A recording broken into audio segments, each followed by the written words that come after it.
Hello, welcome to the SIG Update. This is our first inaugural episode. I'm QX, and with me I have CW. And since it's our first episode, I think it deserves us that we can do a little intro for each other. As most of you probably know, CW is a very, very active member of the community and the EF. You can see him on his Hash It Out with CWs on Wednesday nights, as well as the dev updates, where he is very well involved in that social outreach and the community. Also, you'll see him on the Twitter account, Sigmanauts, as well as handling a lot of tweets from the official Ergonauts, Ergo Twitter. CW, welcome. Pleasure to be here, mate. Great initiative sort of organised by yourself to be able to sort of highlight the community and what's going on in the community side of things. I think it's fantastic initiative, and thank you very much for taking the reins. Thank you very much for the kind words also for the introduction. Tell us a little about yourself. Oh, back to me, I guess. Perfect. I'm QX. My name is Andre, as well, as some of you may know from Zoom meetings and Sigmanaut updates and that kind of thing. I started in crypto maybe in early 2021 with the GME debacle. Also dabbled in crypto a little there, and then jumped wide into Ergo later on that year, and really haven't looked back. You know, after discovering and jumping into other discords of other tokens and projects, and then jumping into the Ergo ecosystem, it was like just a shock of openness and, hey, let me help you out, or who's this guy I'm talking to? Oh yeah, that's the guy that the wallet I'm using, that he wrote the app, and it was just mind-boggling at that. So that kind of stuff led me to stay. And then I thought, hey, you know, there are some things that I'd like to see done. So I started writing some code for some bots, and you know, the rest is history as far as that goes. Yeah, it's great to have you on board, and definitely integrated well into the community. I like the banter that you bring in there also, so it's good fun. Sometimes bad, sometimes good, right? Definitely. It depends what Telegram I'm in, either baseless or Gulag, or then the official Ergo. Yeah, definitely. So this show, we're going to try to highlight some community things. We're not going to try to cover things that you'll see and Hash It Out or in the AMAs or anything like that. We're just going to try to bring to you things that have happened in the community, things that affect the community, as well as try to explain some things in very, very simple terms for the non-devs to get, and that kind of thing. So we'll jump into our first segment right off the bat. It is something that I just spoke a little bit to. It's called Who's Who in the Community. And a lot of the times you'll be in chat, you'll be in Telegram and Discord, and you'll see some people in there and you have no idea. You see them talking a lot, but you don't know what they've done or what they're working on or that kind of thing. Chances are they're probably a dev, unless you're an Ergo baseless, but it'd be nice to put a kind of a name to a process or a project that they're working on. So this is essentially what this section is. And of course, we'll start it off with Mr. Stelfelger. Did I say that right, CW? Yeah, very well. I think Mr. S will be very happy with the way you pronounce that one. So I think you do it better. Could you do it for us? I say Mr. Stahlfelger. That's I don't know if that's correct. Please let us know, mate, if that's correct or not. But yeah, lead away. Have a bit of an introduction about what he does and how he's involved in the community. Yeah, so Mr. Stelfelger, you'll see him hang around in the Ergo program, Tele, and Discord.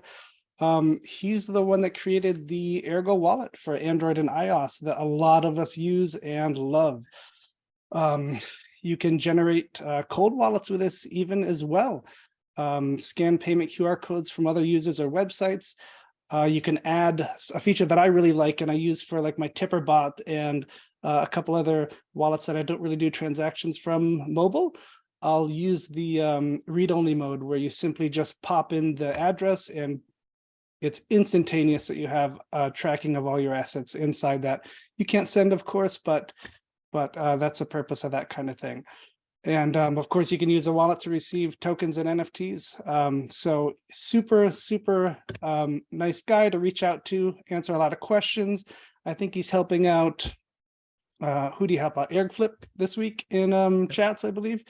So it's just another example of somebody coming in, brand new guy, Ergflip guy, a week and a half old, I think, and reaching out in the community, saying that he's working on a project, and here comes the developer of the Ergo wallet just to chime in and help him out. Yeah, I think it's fantastic. And it's one thing I really hope that Ergo retains is sort of the access to basically the core guys, the foundation guys, even just the developers throughout the ecosystem. Like, for example, you could reach out to Luavatra, who's one of the Pideo devs, or on the ErgoPad side, and that everyone will be happy to help. So I think that's fantastic, and open, just create that open mind share and collaboration in the ecosystem. You did mention the cold wallet sort of aspect in regards to what Mr. Straufelg has put together there on the Ergo wallet side. And that's one of my favorite features, to be honest. I use it religiously because obviously you've got a device that's cold, it's offline. You have your hot wallets for everyday sort of transactions, but those precious ergs, you got to look after them and put them to sleep away from any sort of connections and things. So the way they sort of do that on the Android side, you can actually sideload on Android, which is a fantastic feature. So you basically factory reset the device, put the APK on through transfer, and then you install, create your wallets, and then you just put a read only on a hot wallet and do your transfers there through QR codes. On Apple, it's a little bit different because you have to download through the App Store. So obviously you have to have a connection. So you can download and then put it into flight mode and then go through and do all your creations and things there. So just one little extra step where it does have that access to the internet. But another sort of cool feature is Ergo Pay. So being able to interact with, like, say, Spectrum and things through your mobile device. It's awesome that that's been integrated now in a few other dApps, and also Mosaic. It's basically having a dApp integrated into the wallet. So he's got his sort of little side hustle there, or his little project that he works on. It's called Token J. So you can interact with the SIG USD bank directly. There's another number of other sort of features there, which is fantastic. And also it is ported to desktop now. So that's another extension furthermore through the mobile side. Token J is Mr. Staufilger? It is, yes. That's fantastic. See, I mean, there's just so many layers. It's like an onion with this kind of thing with Ergo. Yeah. But can we reiterate for a lot of people? I think there's a misconception about cold wallet in that secondary phone never needs to be on the internet, correct? Unless there's some emergency push update to the wallet app that they need to do. And I think Mr. Staufilger said there's only been 3 in the history of the entire Ergo wallet where you needed to update that for that kind of thing. Yeah, so the way that you sign the transaction is basically through QR codes. So you generate it on a read-only wallet, you transfer it by QR code to the cold wallet. Just by scanning the QR code, it brings all the transaction details. Then you sign it on the cold wallet device, and then it'll generate another QR code, which you scan on the read-only wallet, and it'll send the transaction through, which is, yeah, simple terms. That's amazing. Never needs to touch access to the internet, which is the whole purpose of a cold wallet. You did mention having to do the updates. Sorry, this cord's annoying me. Having to do the updates on iOS, then that's one of the downsides where you can't sideload the applications. You do have to go onto the App Store and then basically update the app then. But if I was in that situation, I'll just create a new wallet if that was the case. Gotcha. That makes a lot of sense. Yeah. Yeah. True. Whereas, yeah, on the Android side, you can just download the source of the APK and then just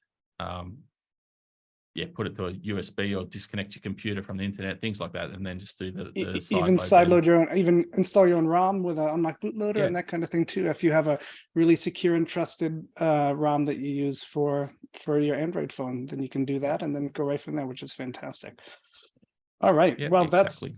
that's a lot of stuff for one guy to do. That's fantastic. Let's move on to number 2. We have Gaza. And where do we find Gaza, CW? So Gaza and I have a nice little history. Like, we're good mates. We talk a lot behind the scenes in DMs and things like that. We just get on like a house on fire. So shout out to Gaza. Welcome, mate. But he's been in Ergo for a very long time. I think about the same time that I sort of jumped in also. But he actually is the community manager now for Spectrum. So he's been there for well over sort of 12 months now, before the beta and everything was released. And hats off to him. He's a very, very patient man, having to deal with Oh, some sort of tricky we situations on can't the we can't community front. we can't speak of that acronym. That is that token that is supposed to drop sometime. We shouldn't say it on this channel. Yeah, exactly. So yeah, The he's amazing. very kind man, very well, has a very kind heart and everything like that, but then also has the ability to manage the community very well over on the Spectrum side. But yeah, if you jump into any other sort of social channels on Ergo as a whole, he'll be always interacting and discussing, and happy to answer any questions. And not just that, I mean, the guy, probably much to the dislike of his girlfriend or fiance, or whatever partner he has, this man is like always there and connected, unfortunately for him. I mean, I've Yeah. I've texted him at strange hours and said, hey Gazo, what's up with the API, or can I get a little thing here? And he's like, yeah, I'll do that in the morning. And then I'm like, oh, it's 12:30. Why am I texting him? And why is he writing me back?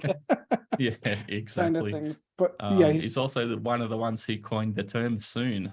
So you would have heard him or seen him type soon very like many a time throughout the community. So yeah, he's definitely one of the advocates for there. And yeah, also well known for a number of other sort of things throughout the ecosystem. But the more you get to know him, he is more than happy to talk about that. But I'll let him share those sort of side of this, or those stories. Sorry. That's awesome. All right, let's head on to Noah. When I first came in, it was very apparent who Noah was and what his role was, and what he took on as his role in the Ergo ecosystem. And actually, I had a little write-up for him in a sentence. And earlier, before we started recording the show, CW pointed me towards the community page, and literally the first sentence there was exactly what I wrote and interpreted his role as, which is like an Ergo ambassador. His job is to essentially, that he's taken on, is to essentially connect things, grease the wheels, give some kudos, give some motivation, check on progress, that kind of thing. He's in every corner, every project, poking, testing it out. You could see with a little app we're going to talk about in a little bit, the blob fights, he was right on that kind of thing, helping promote it, helping test it, as well as I think he was helping with ErgFlip a little bit as well. The guy's just everywhere, trying to push Ergo forward and help out a ton. And I think he goes way back with you, CW, as well, right? Yeah, so I was basically I was around when he sort of joined the community, and he's still a little bit fresh on that front, but the crypto front. But yeah, definitely heavily involved now, as everyone, like you just mentioned, everyone knows Noah. He's into every project, he's questioning people, he's asking all the right questions. So he's basically dove head first into the community, which is fantastic to see. And that's the beauty of Ergo as well, is there's a spot for everyone. Like, you might not have a technical background, but you can have like a community sort of like that sort of personality, where you sort of want to connect and talk about people, or talk to people, and all that sort of side of things. So previously, throughout a number of sort of hackathons and things like that, he's basically jumped right in there and got involved and connected devs to projects, and whether it's back end or front end and all that sort of side of things. And all that sort of work doesn't go unnoticed. And ultimately, sort of when I was brought on into the EF, we sort of wanted to restructure the event side of things. So we actually brought Noah on to manage that aspect, and the event side of things, and basically keep people posted and updated with sort of their obligations on updates and videos and numerous other aspects. So yeah, very, very invaluable resource. And yeah, he's very it'd be hard to get around Noah, because he's got his little finger in every pie, and he's always throughout the nooks and crannies reading, which is fantastic. So it's great to have on board. And he's also, he runs the Sigmaverse.io Twitter. That's right. So Yes, he does. So he jumped onto there, and he's one of the big driving forces behind the update of Sigmaverse.io as well. So thank you very much for sort of all that sort of community correlation and getting all that data together, and yeah, driving and moving the community forward, like you mentioned. He is, and I'll say that I'm on a chat with him in Telegram on a project, and he makes no shame about popping in there once in a while, and saying, "Hey, well, when's that release you were talking about?" kind of thing. Yeah. Oh, it's So great to have. it's great to have. I know, and in these kind of in the Ergo ecosystem, I don't think anybody should be ashamed to ask a question about, "Hey, where's this thing you said was going to be here by then?" And if somebody ignores you, then that speaks volumes. But if they, come out and say, this is what's up and this is what's happening, then that's all people are looking Yeah, for, essentially. I mean, of that's the course, thing. we'll It's have the moon boys essentially that are like, that's not good enough. I need it now. But sorry, what were you going to say, CW? I was just going to say it just keeps people accountable, and there's no malicious act or anything around that sort of side of things. It's just a quick update. Say, hey guys, how are things going? What updates can you provide us? And it's more so just keep the community involved. And like you said, if there's nothing wrong or anything like that, then everyone's happy to provide those updates. But yeah, Noah's out there chasing them, and yeah, invaluable resource once again. And luckily for me, I get to speak to him weekly as well on the Hash It Out series. So I've got to know him pretty well. That's awesome. Fantastic. All right, the last community member we're going to talk about today, and we can't mention one without the other. So we're going to mention the creator of the Nautilus wallet, which everybody knows is the Captain Nemo. Not only the Nautilus wallet, but Fleet SDK. And he also recently integrated Babel fees into the Nautilus wallet, which is amazing.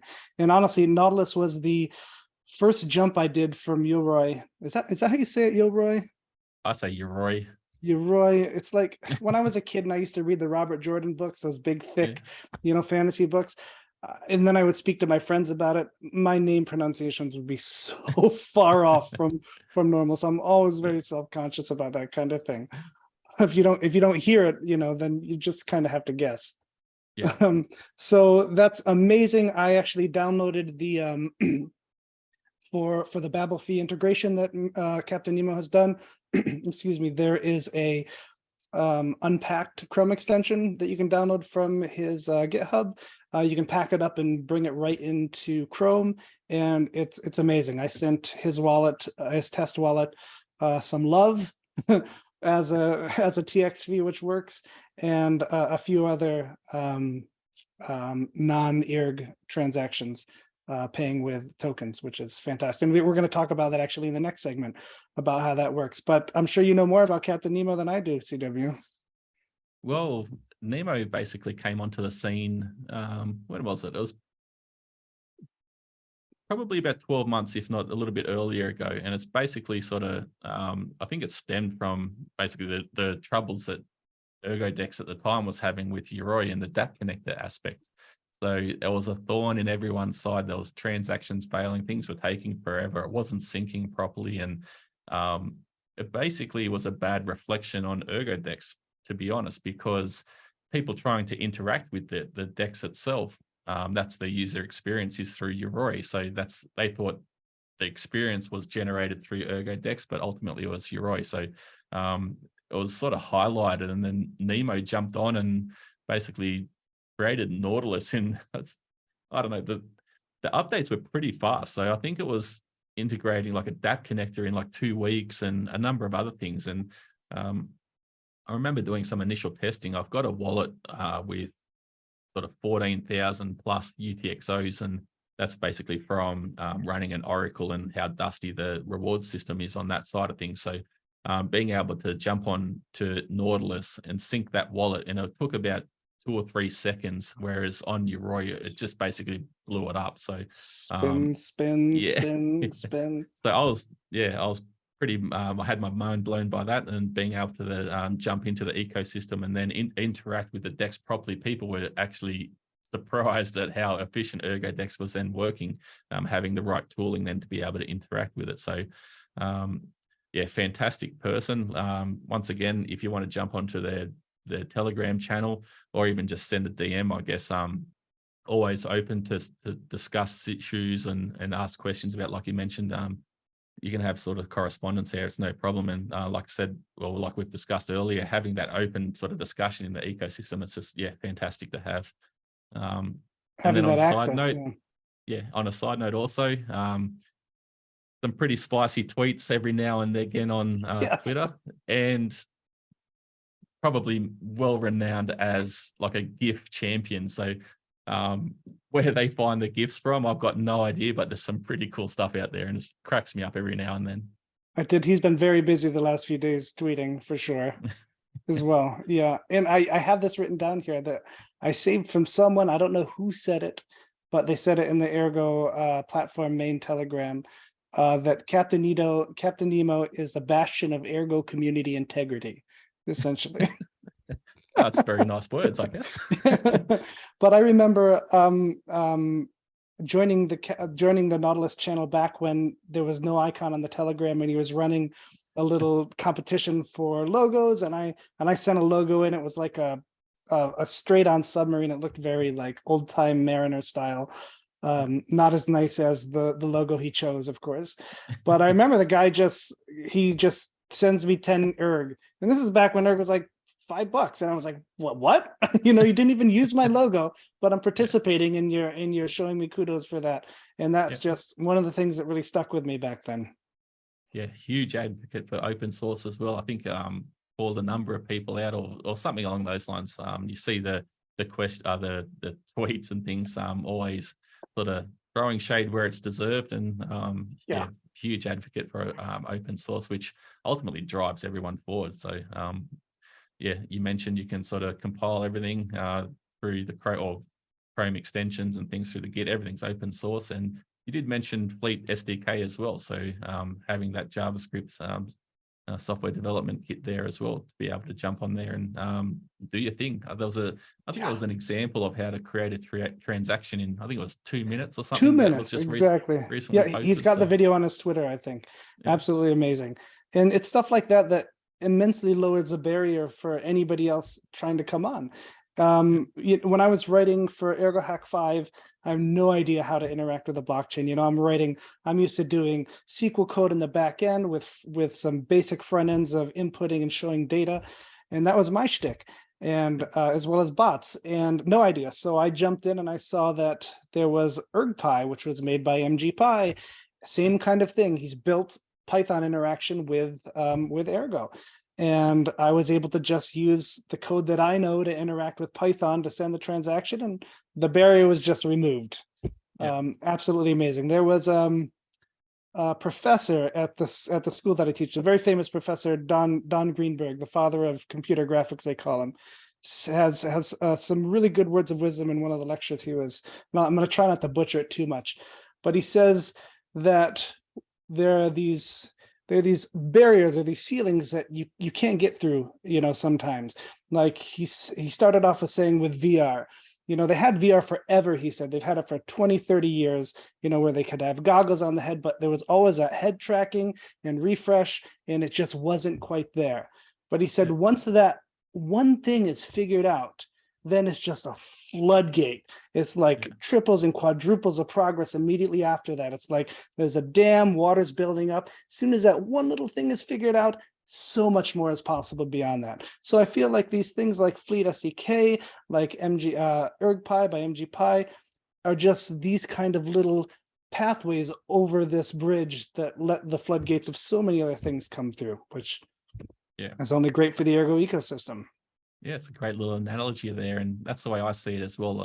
Basically, you can probably just encompass that as EUTXO as a whole. Obviously, it's a new accounting model, new programming sort of paradigm, and how to construct contracts and all that sort of side of things. So it's just taking a different mindset, and once people are starting to figure out all these little concepts and things and seeing what sort of the power and the capability of EUTXO has, but then the flexibility of Ergo script, and then once again you build all these SDKs and everything on top.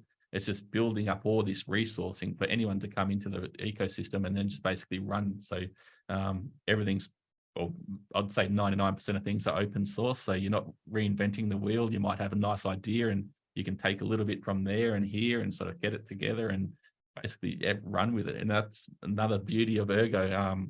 We sort of keep belting that drum and things like that on the open source side of things. And like you just mentioned, that sort of all ties into sort of building all that mind share up to open and explode the ecosystem through the development and adoption.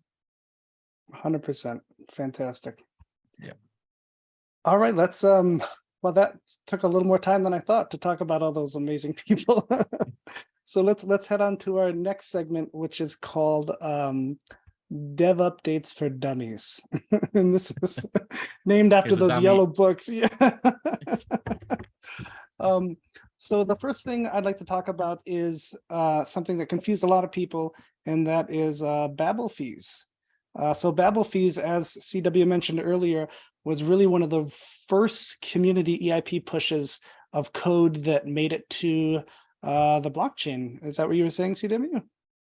Yeah, so the EIP was initially put forward, I think it was by Nitram, and then further developed by LGD or Luca. And basically, it was a community push there in collaboration, sort of putting all that together. And then obviously, you get the likes of the core devs and Kushti and everyone like that to run their eyes over it. Mr. Straffelger, I think, had a bit of involvement there as well. And having that sort of concept coming from the community, had being reviewed and then ultimately integrated into the sort of the protocol itself is fantastic. And so the integration there with Nautilus, I believe the mobile wallet has that also, so you can interact with or create boxes even through the Ergo wallet itself. The There's a Token nice little J. thing on Token J or on through Mosaic. So yeah, it's pretty cool. And I know Cafe Boudin, or however you pronounce that name, Yeah. has had a lot to do in jumping on and doing We'll talk testing about and him things like next that. week for sure. He's got a big story. Yeah, definitely. So yeah, it's an interesting concept, and one that's been around in the Ergo ecosystem for a number of years now, initially integrated into the Ergo mixer.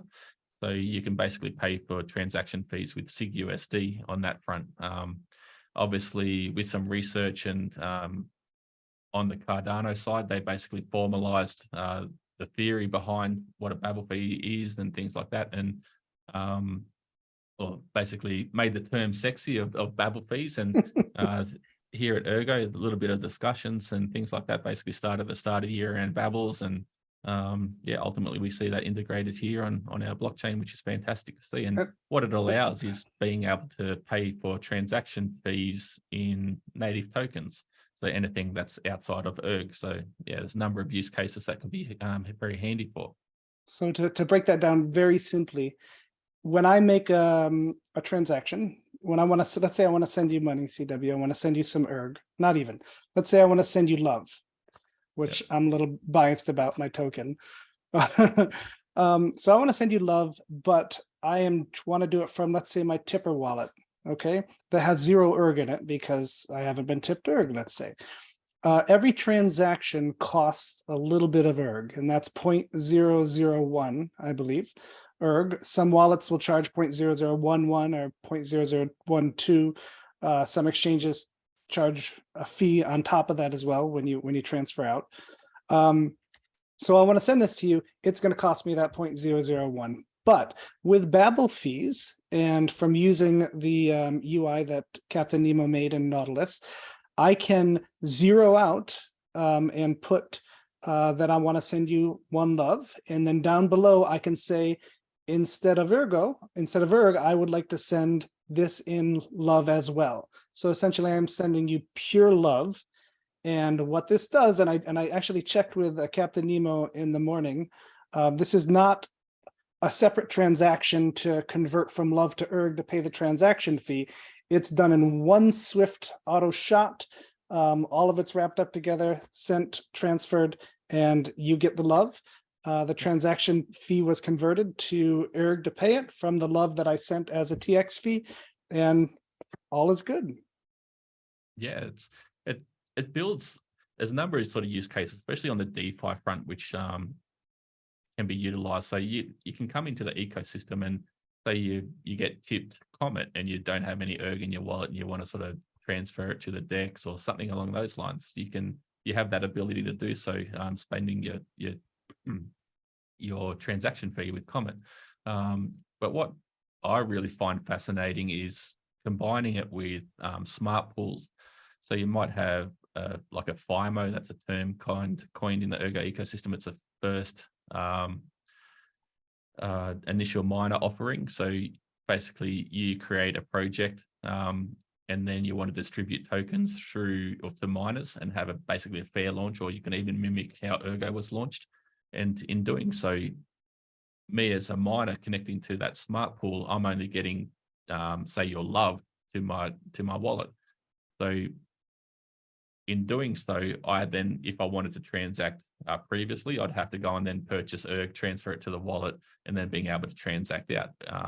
From a miner's perspective, they can just do that seamlessly now with the Babel fees integrated. It's fantastic sort of technology, and I can't wait to see things built out on top of it.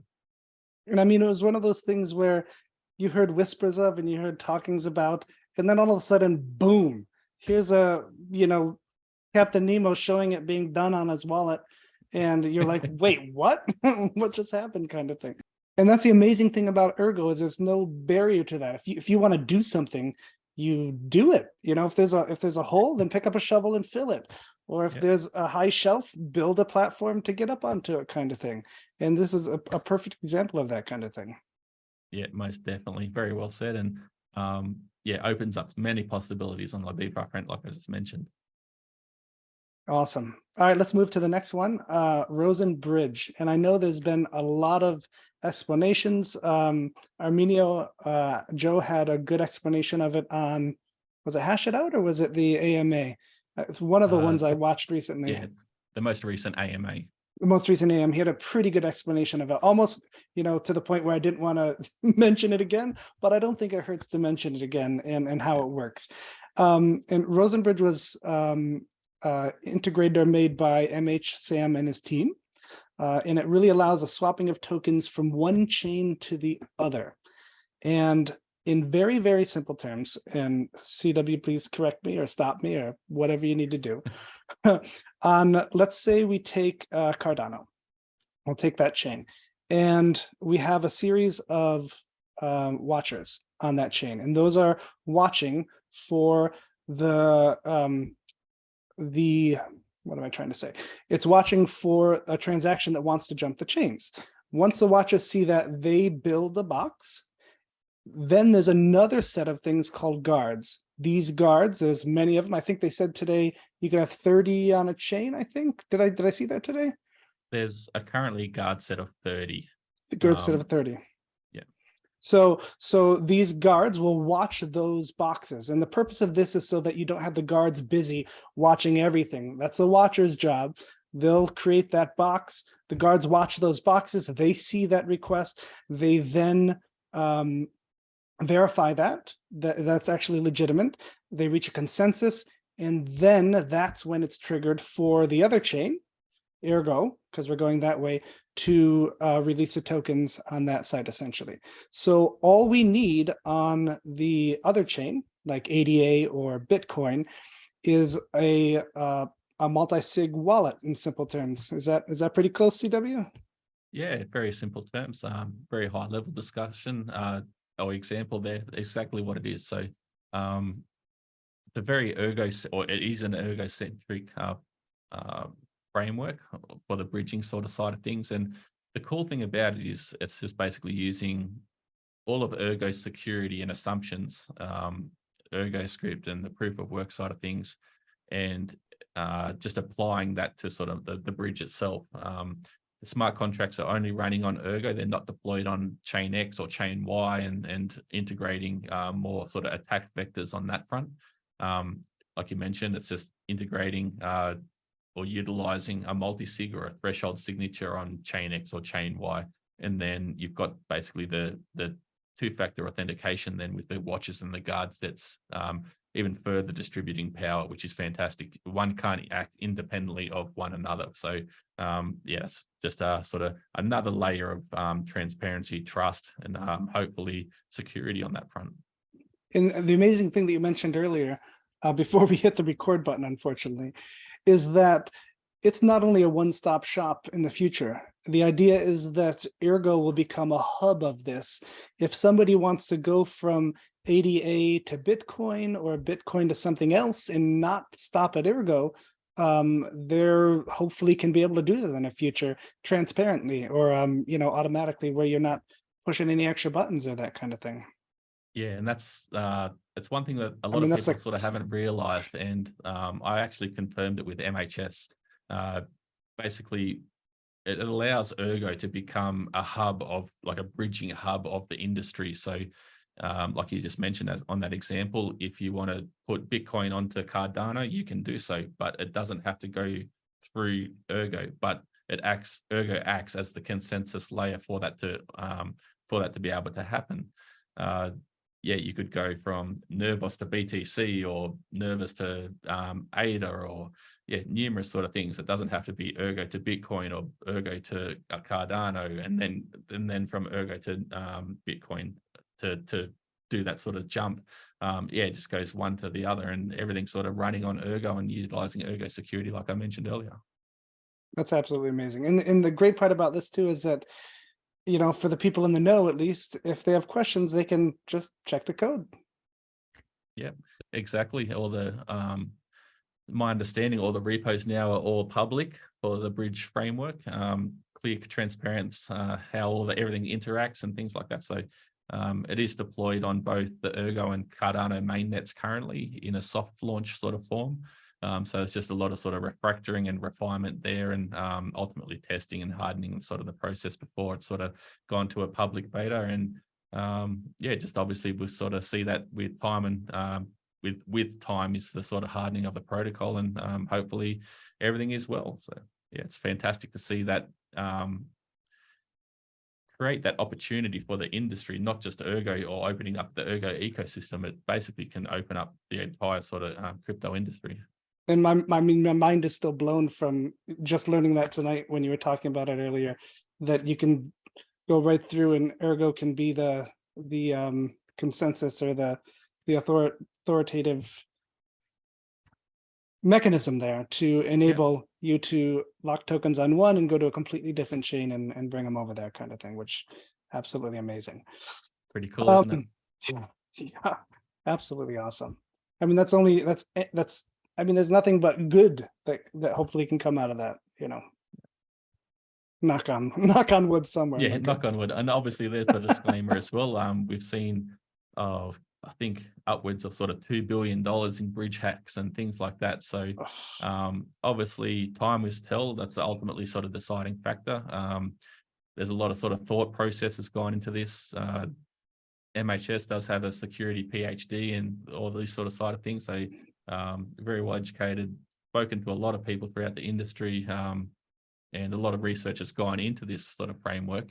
And basically, it's not built to be fast as well. It's probably something else that should be sort of discussed here. It's not sort of, I don't want to transfer Bitcoin to Ergo in a matter of seconds. It's It's got to going to wait for be some sort of, consensus there. Yeah. yeah, it's Yep. going to be a lot of time for consensus, and make sure that the the Bitcoin has been deposited into that wallet, and that's where the guarders and the watchers sort of check everything to make sure that things have been reached. And ultimately, the transaction could take 20 minutes, half an hour, that sort of side of things. So there's a lot. It's built to be secure, not fast. So something else to be sort of mindful of there. I think the industry will ultimately, embrace that as far as that goes. If Yeah, especially when hopping bridges, the first thing that I would look for, as a community dev and as somebody that stores some assets in cryptocurrency, is security. I mean, we're yeah, already dealing with, if I want to pull money off Venmo, I'm waiting for 3 days to transfer my money. If I want to send money to a Bitcoin so I can pull it out of a vending machine, or something like that, then 30 minutes is going to be fine with me if I'm sure that kind of yeah, transaction is safe, secure, well thought out, and pretty rock solid. yeah. The industry is kind of utilized sort of like the EVM bridge side of things. Basically for arbitraging between different dexes and things like that. And that's where they need that speed to be able to sort of take advantage of those arbitrage opportunities. Whereas with doing so, you might sort of let the security lapse a little bit to try and create that speed and centralize the dex, the bridge itself. So obviously with the design of Rosen itself, it's is built to be secure. There won't be sort of those opportunities to sort of take advantage of those arbitrage sort of side of things initially, but who knows what will be built in the future. But yeah, it's more so of a transfer of wealth or that sort of side of things. So say you want to add liquidity to Spectrum or something like that, you might transfer 5 BTC and you don't care if it takes 20 minutes or half an hour. You want to make sure that it goes to Spectrum and or to Ergo and ultimately onto Spectrum safe and securely. So that's basically where you can kind of see it is at the moment. Cool. Very good explanation. Our third thing for dev updates for dummies, I have this in there. It's not really an update, but I wanted to mention something that's that I ran into while using it. Let me share my screen here.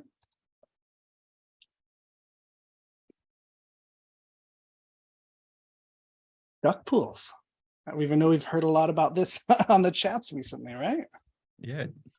And this is little collateralized lending protocol, just building out another tool on for DeFi on Ergo. Yeah. And essentially right now they have it locked down to only one erg. Well, let's connect here and make sure it's not going to show anything private. Here we go. Okay, so we can lend up to one erg at a time for beta testing right here. That's very kind of them to do this. That's very responsible, I would say, because we know there's a lot of degens around that are just going to YOLO into this kind of thing. We can lend it right there, and we can also borrow. And we can see in the lending, there's already 188.9 wallets that essentially have lent 1 erg per lend, or 1 erg per time. So it could be less wallets, I guess. Borrowing's the same kind of way. We take out one thing to borrow. We can borrow only an erg for now, I believe. And we can collateralize in SIG USD or SIG RSV. And the thing I wanted to bring up here is there were some questions in chat that we answered about what these mean here. And with a collateral, CW explained it very well beforehand, if you want to take a stab at it. Yeah, so Duck Pools is a collateralized lending protocol, and it is decentralized. So it's not like a BlockFi or a Celsius sort of thing where you basically DeFi under the guise of DeFi. It's all pooled right here and locked. It's all run by smart contracts, the mutable side of things. And so if I wanted to borrow 1 erg, then I need to put up 135%, so 1.35 erg, if that was the case, or I think it goes up to 170, I believe. So in doing so, if I'm not able to make repayments or the terms for that 1 erg repayment, then I'll be liquidated ultimately of my collateral. And that's where it sort of ensures things are not manipulated and everything like that. So on the collateral side, it's basically, think about it from,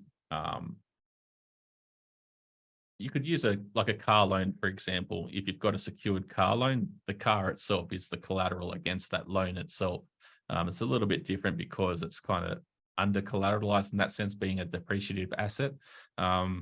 So yeah, just a couple of sort of nuances there, but ultimately having that collateral there basically ensures the protocol isn't taken advantage of. And if you do get liquidated and you're not able to meet your terms, then it will then sort of pay that to the protocol and ultimately the users. And that's the driving force of being able to sort of pay the APY fees and things like that. I think it's at 5%. I think, yeah, 5.86% interest rate. Yep, you got it. Currently, yeah. In the we had mentioned in the Discord to add a little bubble here about what these specifically, why these numbers are here, and I believe the response was that the liquidation percentage is 120%. So if you take out a 1 SIG USD loan and the price of your collateral drops below 120%, then it's automatically liquidated. And so that's why it might be better for lower risk of being liquidated to give a little bit more collateral, so there's a little more room, especially in a market where stuff's dipping left and right and coming back up and dipping more kind of thing. You could find yourself in a situation where, you have the funds to cover it. It's, at least during testing, of course, it's 1 erg, but you might not want it to liquidate at that point. So that's where those 3 percentages come into play. Yeah, a couple of examples I could see being utilized there for the different collateral percentages is, say you want to take advantage of, say, a arbitrage opportunity on the DEX, you can just go and do your minimum collateral, because then you've got your maximum exposure. You borrow your funds, you can then do your swaps and things, and then go back straight away, and then basically pay out your loan and take advantage of your sort of little arbitrage opportunity there. Whereas maybe something you want to do a lot longer term, say you don't want to sell your ERG, you can put it in as collateral, you can borrow some and not have to have a taxable event, for example, through sort of basically selling your ERG. You can sort of go through this loan sort of side of things, and ultimately it is a loan. That's where you could probably put up your 170% sort of side for your liquidations. That's pretty neat. I'm excited to see what this pool number is gonna grow to once they pull out a beta or pull out a testing. That'll be interesting to see. And I think there was somebody on Discord, I can't recall the name, and Twitter, they did a series of 3 nested loans. Did you see that, CW? Yeah, so that was Crassifus. So he's one of the developers for the Duck Pools protocol. Oh, that's one And of the he devs. Fantastic. Okay. Yeah, so he basically allowed for doing 3 consecutive borrows. So you borrow one, or you put up your collateral once, and then you borrow against that 3 times, and that's basically a 3x leverage.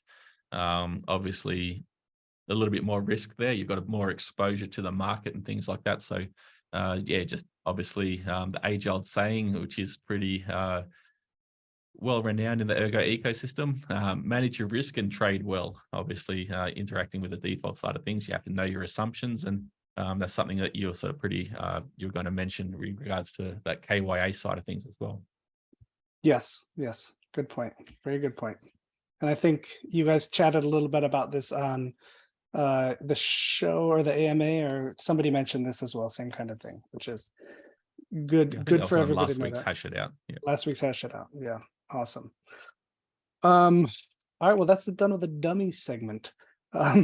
Now we're going on to another segment called I didn't know where that was. And I find that there's a huge need for that, at least in the community chats. You know, people ask questions there without realizing there's a wealth of documentation, videos, all that kind of stuff that explain everything. And I realize not everybody wants to look at that, and some people would rather, you know, get their question answered immediately in chat by somebody, but it is good to know where this kind of stuff exists. So the first thing I'd like to go to is, oops, I'm already there. Ergo Docs. And CW, who is this maintained by?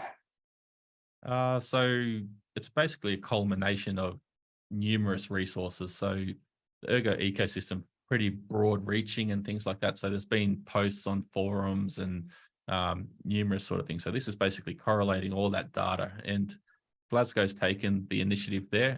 It is a GitHub docs. So if you see something that needs to be amended, or you want to add something, by all means, jump on and put a PR in there, and basically have that integrated into the doc system itself. Or you want to sort of do some editing, any organization, by all means, jump on there and help Glasgow out on that one. But yeah, it's a fantastic resource. It's basically starting from what Ergo is, so it has some explanations about what the technology is in regards to, say, what EUTXO is, storage, rent elaborations, dives into miners side of things, so you can set up like a Stratums, how to solo mine, how to run a node, numerous sort of things in there. So it's very broad reaching and a fantastic resource. So you can, if you want an overview of the ecosystem, you can jump on there. If you want to develop, it has explanations and tutorials and links to that sort of side of it. Yeah, it's a fantastic resource, and definitely one that's underutilized. And he's just basically just done this little redesign and having the tiles there just to help navigate a little bit easier. And this kind of stuff must be a nightmare to try to keep up with as well. So that's, as you were saying, please just click that GitHub button up top there, and you can come down and you can see how you can contribute, either by editing the documentation and doing a push there, even if you're not a dev, and going from there. But many hands on this kind of thing, even just a few, is going to make a big difference to those newcomers coming in, still on Yoroi wallet because they saw some old YouTube video and, wondering why it's spinning and spinning and spinning, and then coming into chat and saying, oh my gosh, my funds are stuck in Yoroi. And everybody says, no, it's okay. Your funds aren't actually in Yoroi. You can restore to Nautilus or Terminus, and they'll be all there. Yeah, the cool thing about it is, and one thing that sort of does drive that sort of community collaboration is the community is growing at such a fast rate, and especially over the last sort of 6 to 12 months, it's going pretty quickly. And to be able to like, I'm pretty heavily involved in the ecosystem and trying to keep on top of things as much as I possibly can, but you can't cover everything and things do slip. So even if you're a developer and you create a tutorial, you can push it on here and have your tutorial up there, and ultimately that's a great resource for anyone jumping in. That's just one example. Or for instance, I was talking to a gentleman on Twitter and discussing setting up a Stratum server and things like that. So documenting that process and going through, and ultimately that drives the barrier of entry down for the next person coming in and wanting to do so. Little things like that. So it just helps out the community tenfold. Exactly. So building off that, just to give you a little example of how the community reacts to this kind of thing, there may be other ways that people think that these kind of things may be viewed.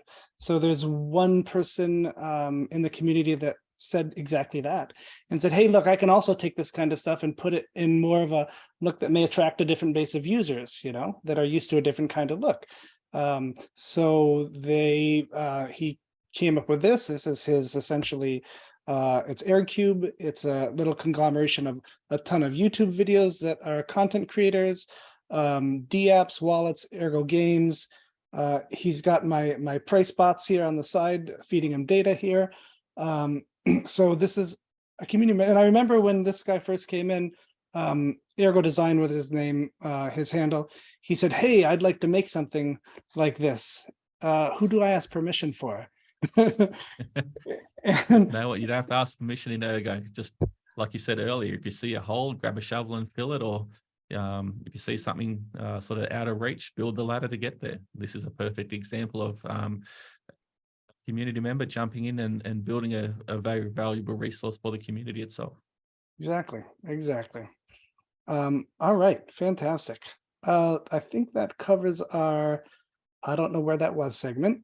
So let me stop the share real quick.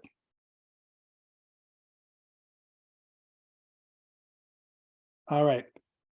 Next segment, we've talked a little bit about some of this stuff already, so we're going to cut a little bit of them, but it's the community chat segment.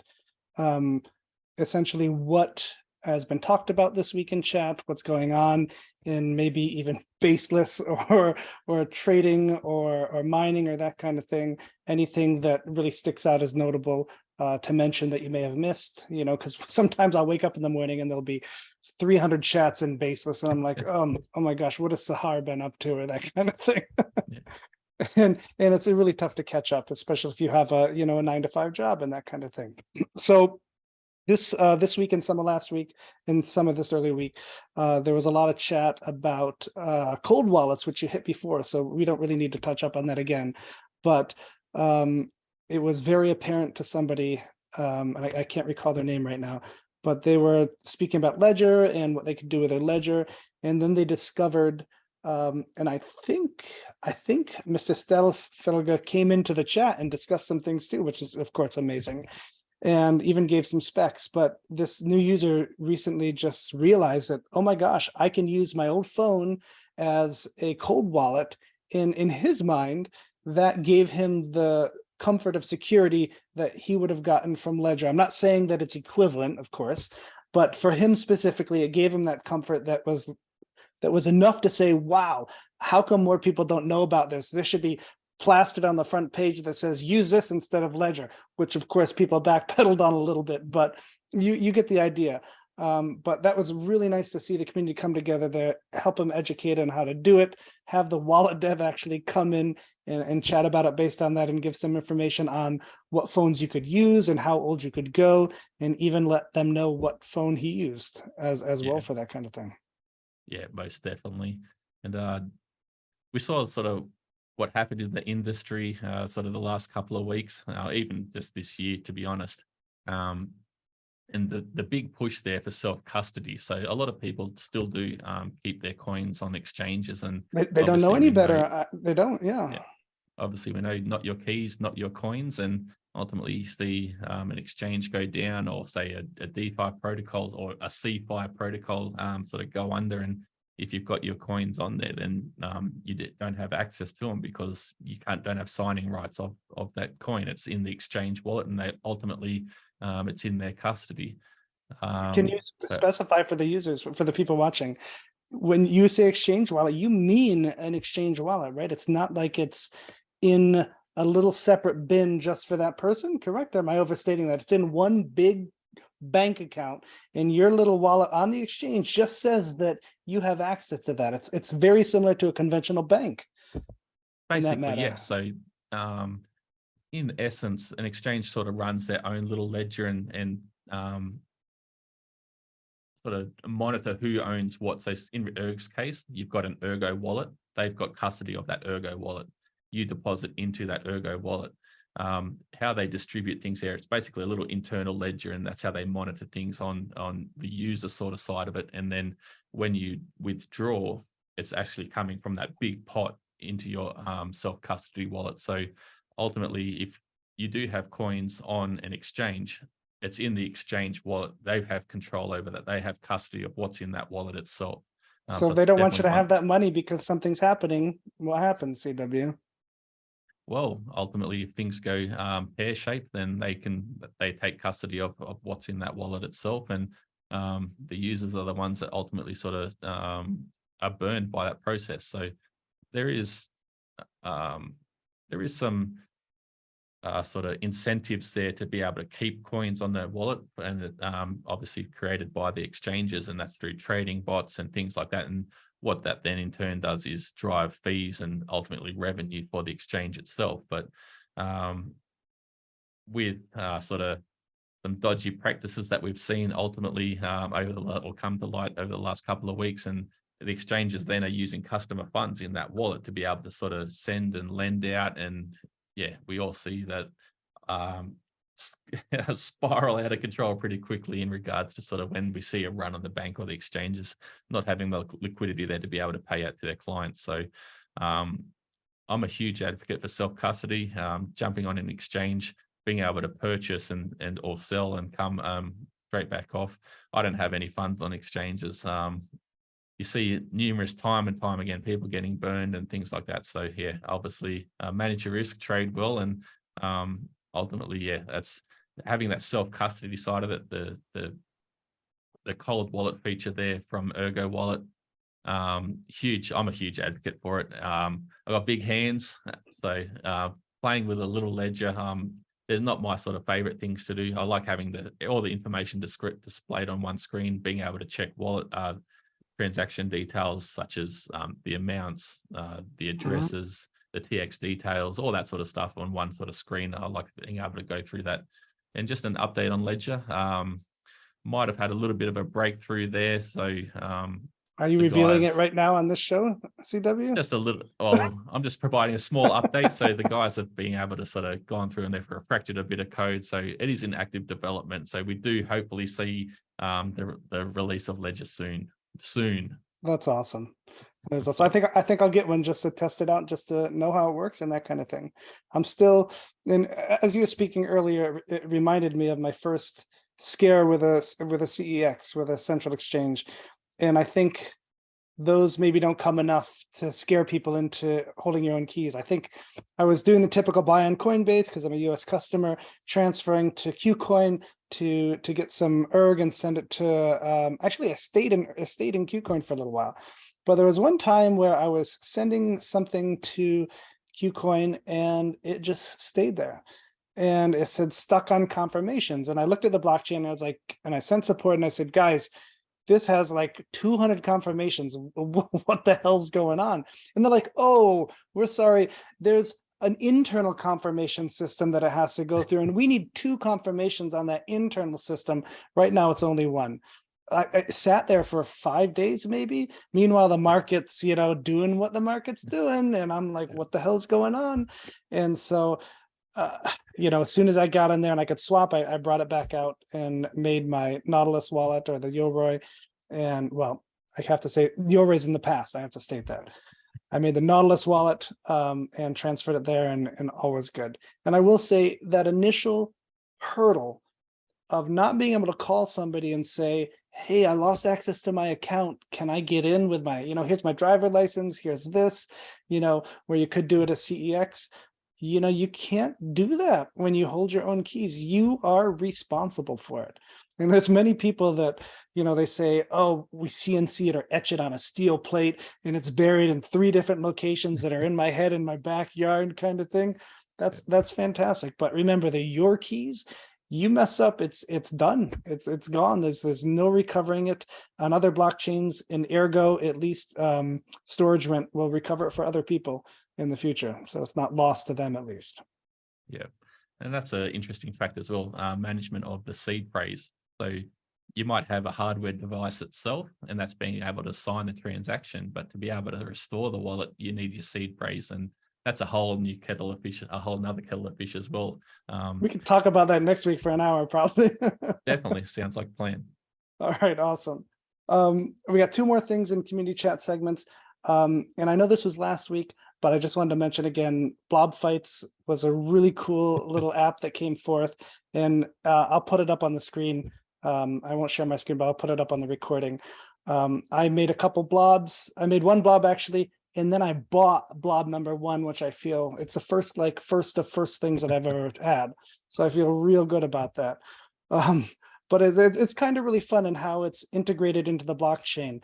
It's not like hitting fight on the blob and then it's instant fight and it's instant result.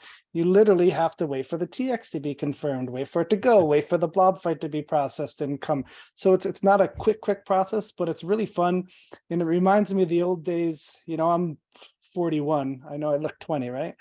I'm 41 years old. So back in the days of dial-up modems, the only games we had were these text-based web games where you kind of built your fortress text-based, and then you looked at a top 12,000 list and you picked somebody from that list that you wanted to attack that day. You couldn't see much of their forces, but you could see that they were 1 rank below or ahead of you. And so you just did a shot in the dark and did it. And this blob fight really brings back that kind of spirit of things and that essence, which was a lot of fun. Yeah. Yeah. See, you should jump on CW. I'll fight you when you get on. Yeah, I've been meaning to. I haven't had a chance, to be honest. I always set a couple of minutes aside to be able to jump on there. I've said it numerous times as well that I'm going to do so, but I just haven't found it. I always get sidetracked or get pulled over a different direction. But I've definitely noticed the enthusiasm of the community jumping on there and sort of discussing their fights and waiting for someone to come on. Like you said, there's a process there to be able to build the transactions and wait for another fighter to come on and things like that. And I love the banter that's sort of created in the community as well about sort of it's good, yeah. Who's blob's better and all those sort of things. It's cool to be able to see that excitement in the ecosystem. And I think I stepped away from a day for day number 2. I stepped away, and I come back and Noah's like on steroids. He's got like this silver helmet and this big silver weapon, and I'm like, okay, what am I gonna do now? One of the funniest comments, I think, I don't know if it was related to yours or not. Basically, someone having a weapon and it's a hammer. That was my weapon, yeah. Yeah, I remember someone's commenting on that saying, "Why are you fighting with a crutch?" Yeah. You start off with maybe a stick or something, and I bought and upgraded to a little wooden hammer, and that's as far as I got now. I've been hammering the Blobinator to help test for a while now. So I haven't won yet. I've had like 12 Blobinator fights and no win. So we'll hope we'll get there. The third thing in the community chat segment that that popped up a little bit during the week and last week, it pops up a lot of time, is box consolidation. So in really simple terms, how the Ergo blockchain works and UTXO work is you have your assets in a box. So if I send CW 10 erg, that goes from a box. My wallet is a box. Essentially, everything gets pulled out of my box, and 10 erg goes into a box for CW, and the rest of the stuff goes into a new box for me. And that old box that had all my stuff, done. So now CW has a box for me. I have a box of my stuff. If I do it again, CW gets another box. So you can see where this is going. Let's say you're a miner, which I mine a little bit. I have a small rig, but I get erg sent to me every once in a while. So now I try to interact with the D app, and I want to make a payment, or I think recently it was on ErgoPad. There was an issue when we were trying to do neta staking. We would try to send our neta, and if I had 10,000 neta, but it was given to me, in a bunch because I was mining it, that's in many different boxes. So when the D app tries to interact with that, there could be an issue, and that's very, very simple terms. One of the devs explained it to me more technically, but we're just going high level here. So what consolidating the boxes does is, and there's an app, right? There's a button inside Terminus now, CW, I believe. Yeah, Terminus or Ergo Wallet, there's a consolidation Yep. feature in there now. So you hit that button and it just sends all your assets back to yourself, wrapped up in one box. So the way I like to sort of describe it is basically cash transactions. That's a simple term to be able to sort of monitor what a box is. And a box is, say, a $5 note, or in the case of having sort of dusty stuff, you could have a couple of pennies in there and things like that. And what that consolidation does is basically accumulate all that sort of, say you've got a wallet full of change, you can go and cash it for a $1 note or something along those lines. And I may have, or allegedly, gone and sort of done a couple of tours of the US and got a bit excited on some nights out there. And anyone who has done that does end up with just a wallet full of $1 bills just through the tipping process and spending sort of I'm sure that's why you have a lot of that. ones in your pocket from that, CW. Well, yeah, exactly.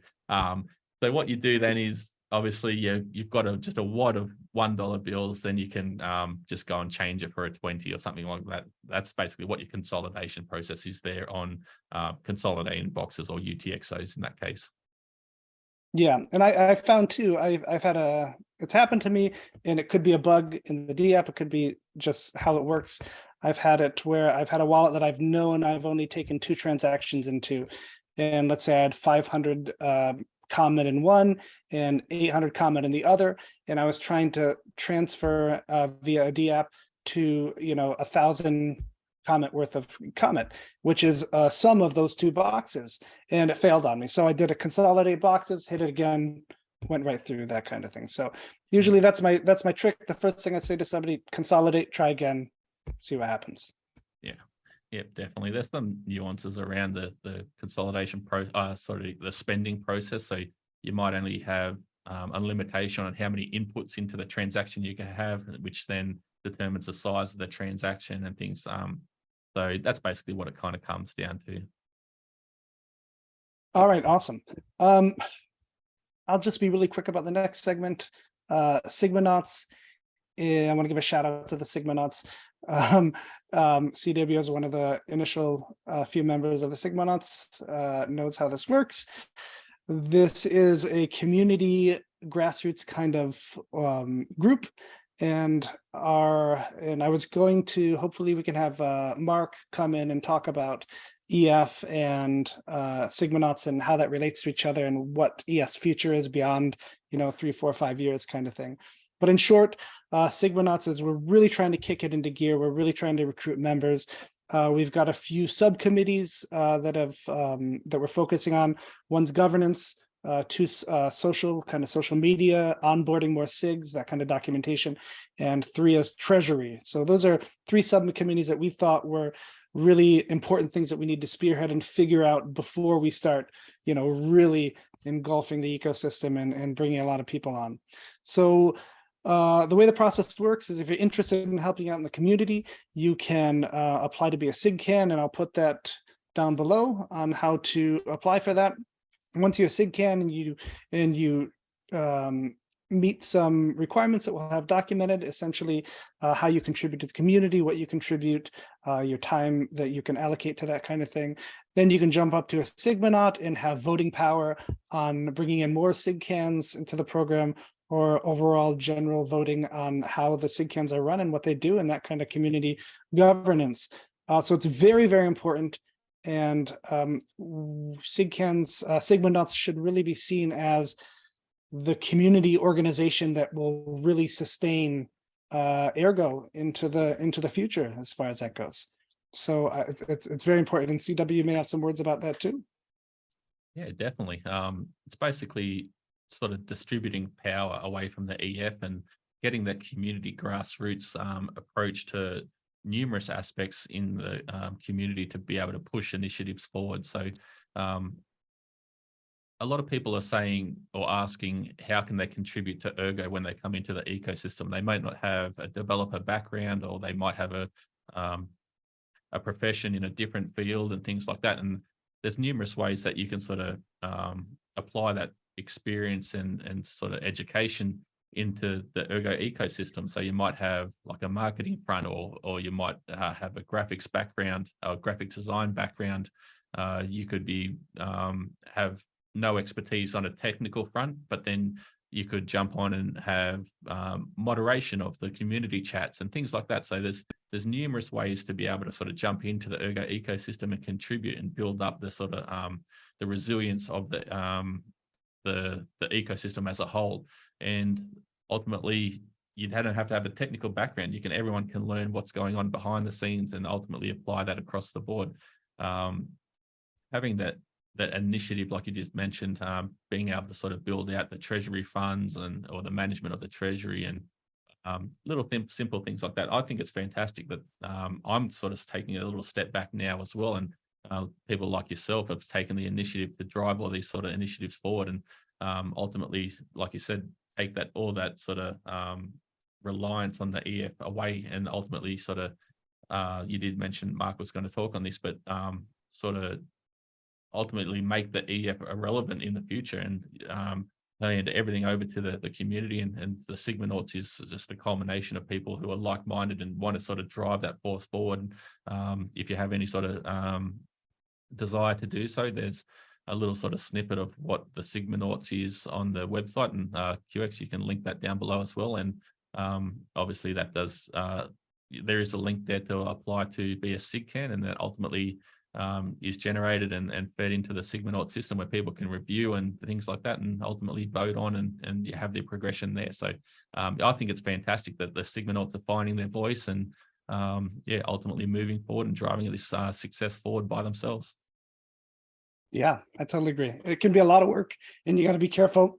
As Noah said, I think in Sisyphus had said that just be careful not to take on more than you can, take on what you can, and then grow from there, kind of thing.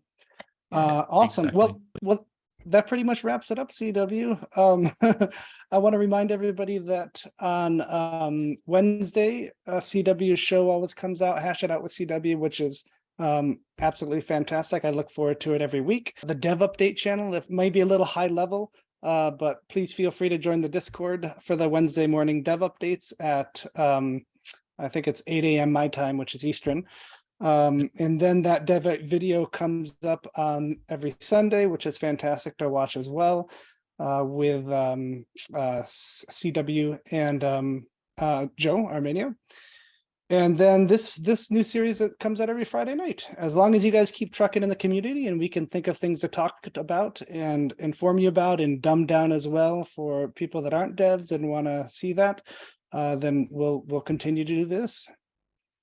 Yeah, it's a fantastic initiative, and thank you once again for putting it together. And we do have numerous aspects where we can sort of track the technical side of things, but ultimately there's a lot of things going on in the community, and highlighting, like say, NFT releases or little, I don't know, numerous sort of things. You know what it's like, that there could be comments that are made on Twitter and a hot topic that we can discuss, or numerous things that highlight things in the community and discuss and bring that to light. I think it's fantastic for everyone.